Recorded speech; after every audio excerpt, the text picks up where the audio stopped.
untuk mendengar kembali kebenaran firman-Mu.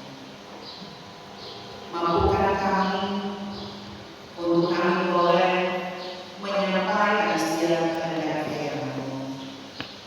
Tetapi pakai juga firman-Mu untuk bagaimana boleh mengerti setiap kata firman-Mu, sehingga apa yang nantinya akan disampaikan mampu dipahami dan dimengerti untuk kami pun berlaku dalam segenap kehidupan kami. Tetapi biar kiranya Tuhan sendiri yang akan berkata-kata dan bukan apa.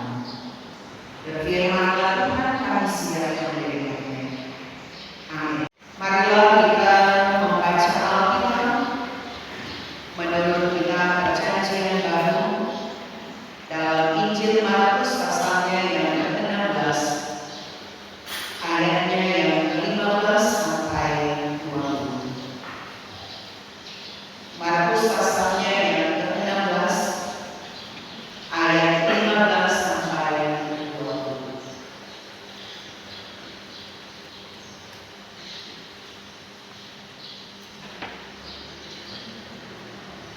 Demikian bunyi firman Tuhan. Lalu Ia berkata kepada mereka, "Pergilah ke seluruh dunia, beritakanlah Injil kepada segala makhluk. Siapa yang percaya dan dibaptis akan diselamatkan. Tetapi siapa yang tidak percaya akan dihukum. Tanda-tanda ini akan dinyatakan orang-orang yang percaya. Mereka akan mengusir setan-setan dari namaku. Mereka akan berbicara dalam bahasa-bahasa yang baru bagi mereka. Mereka akan memegang ular, dan sekalipun mereka minum racun maut, mereka tidak akan mendapat celaka. Mereka akan meletakkan tangannya atas orang sakit, dan orang itu akan sembuh." Sesudah Tuhan Yesus berbicara demikian kepada mereka, terangkatlah Ia ke surga, lalu duduk di sebelah kanan Allah. Mereka pun pergilah memberitakan Injil ke segala penjuru, dan Tuhan pun bekerja dan meneguhkan firman itu dengan tanda-tanda yang menyertainya. Demikianlah pembacaan firman Tuhan yang kudus. Terpujilah Kristus. Shalom. Damai di hati. Damai di hati. Shalom. Hari ini kita semua bersyukur ketika kita boleh ada dalam perayaan 40 hari dari kebangkitan Yesus, atau kenaikan Tuhan Yesus ke sorga. 10 hari lagi, supaya dalam 50 hari, maka kita akan ada pada perayaan Pentekosta. Hari ini merupakan peristiwa kenaikan yang di dalamnya oleh gereja kita menjadikan sebagai hari persatuan wanita kaum ibu sedunia. Dan karena itu memang mimbar-mimbar gereja untuk hari ini bagaimana diharapkan buat semua klien tertua.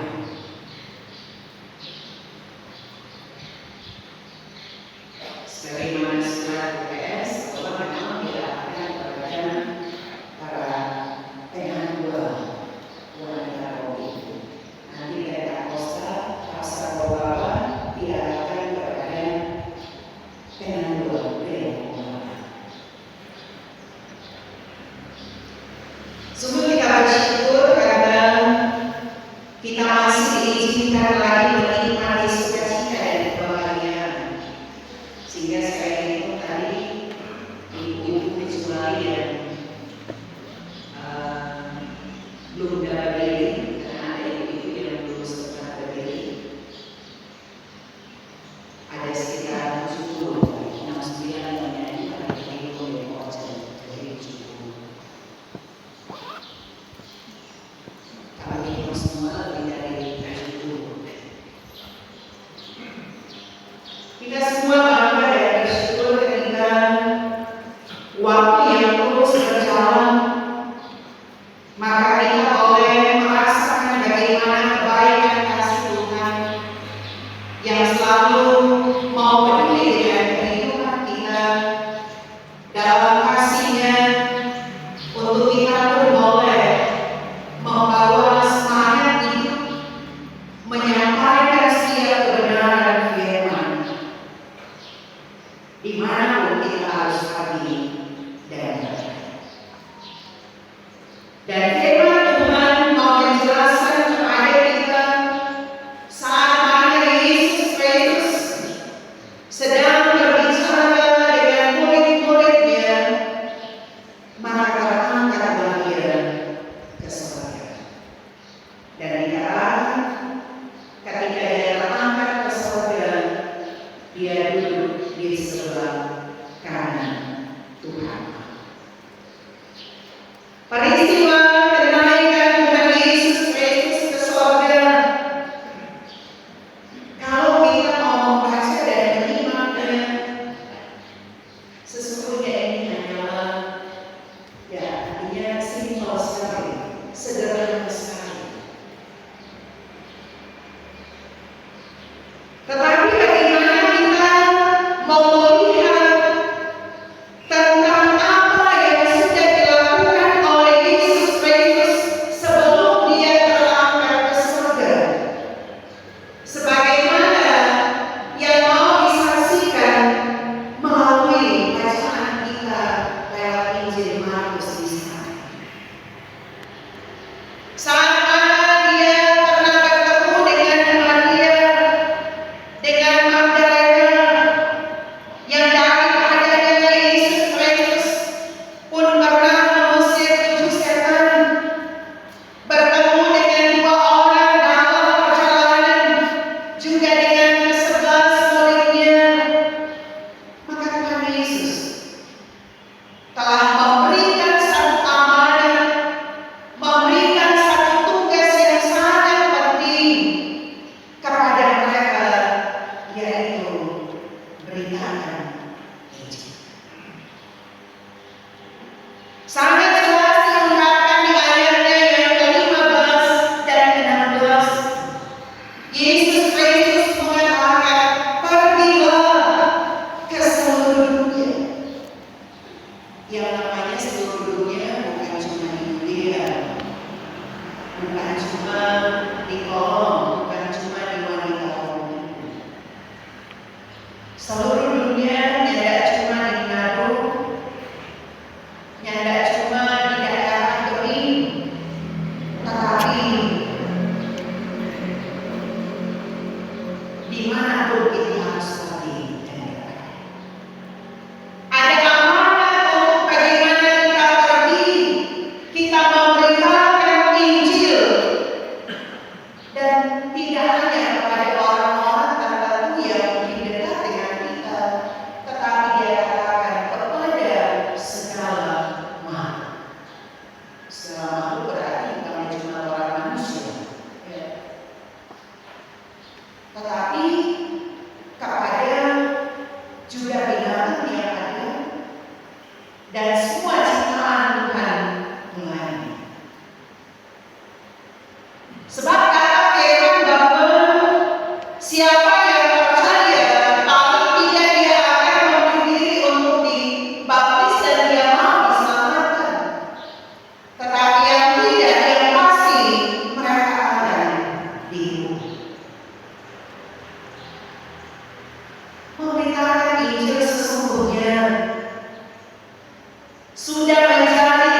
Dan murid-murid ini diingatkan untuk bagaimana tugas pemberitaan Injil ini jangan hanya di sekitar mereka di Galilea, di Yerusalem, tetapi sekali lagi mampu menjangkau seluruh bangsa, bahkan semua umat.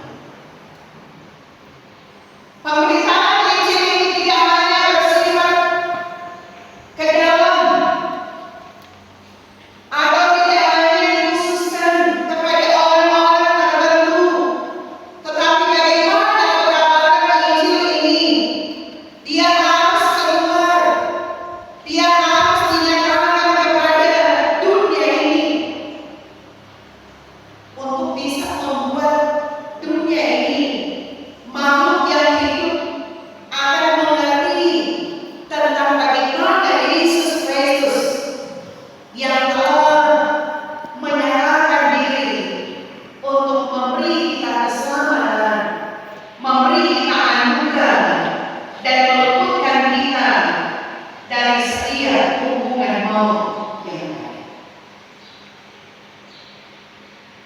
Dan ketika juga dia mengatakan tentang memberitakan Injil kepada segala makhluk, betul-betul paling tidak itu akan dirasakan oleh siapapun yang ada di sekitar kita,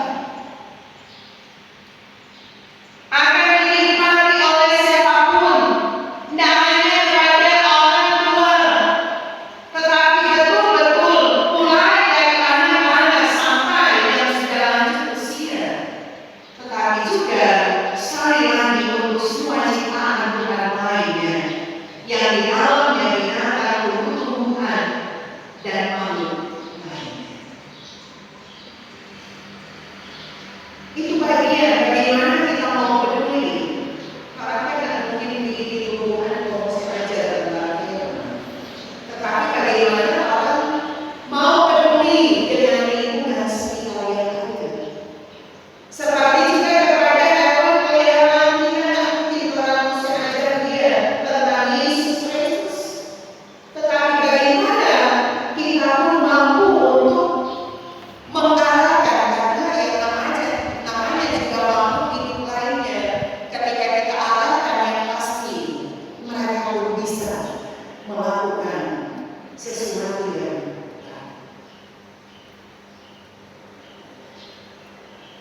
dan ketika dia mau mengatakan siapa yang percaya dia akan dibaptis, dia akan diselamatkan, dan siapa yang tidak percaya dia akan dihukum. Dan Yesus mengingatkan kepada murid-murid di masa itu bahwa ada satu keuntungan yang besar bagi orang yang mau percaya dengan sungguh kepada karena janjinya bahwa mereka yang percaya mereka akan diselamatkan. Sebaliknya mereka yang tidak percaya mereka akan dihukum. Ini konsekuensi kehidupan daripada orang yang mendengarkan Injil, tetapi juga konsekuensi dari orang yang tidak mendengarkan Injil. Penghukuman ternyata akan menjadi satu tindakan Allah bagi siapapun yang tidak mau percaya. Jadi kita yang telah mendengar akan Injil itu, kita yang telah memahami tentang Yesus Kristus, bagaimana peristiwa kesengsaraan, kematian, penyalibannya, bahkan kebangkitannya dari antara orang mati mengalahkan maut, tetapi juga dari peristiwa sebelum dia terangkat ke surga, bagaimana dia senantiasa ada dan peduli untuk kehidupan manusia. Kata firman, beruntunglah orang-orang yang mau percaya, karena dia akan diberi Tuhan. Saudara-saudaraku yang dikasihi Tuhan, dari perikop bacaan ini sesungguhnya tema gereja kita mau mengatakan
pujian dari wanita kaum ibu untuk oleh